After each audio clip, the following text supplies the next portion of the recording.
aussi, ce que je voudrais ajouter, c'est quoi? Il ne faut pas, quand on doit vivre dans une bonne cohésion sociale, ne voyons pas ce qui nous différencie. Voyons ce qui nous rassemble. Voyons ce qui est commun en nous. C'est la base. Que tu sois un religieux, que tu sois telle ethnie, ne vois pas en l'autre parce qu'il n'est pas de la même ethnie que toi ou il n'est pas de la même religion que toi.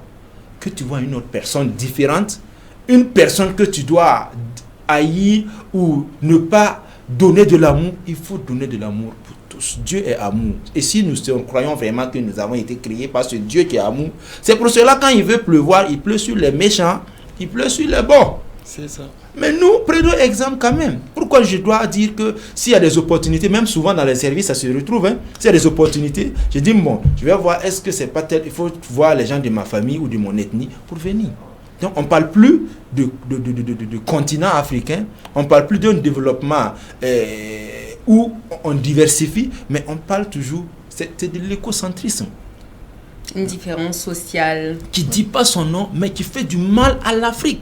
Ce qui explique le fait que souvent on peut financer des projets. Le monsieur, au lieu d'aller prendre quelqu'un qui est expert dans son domaine, il va juger l'appartenance religieuse, l'appartenance ethnique, avant de sélectionner les gens. Alors que tu vas sélectionner, mais les compétences n'y sont pas.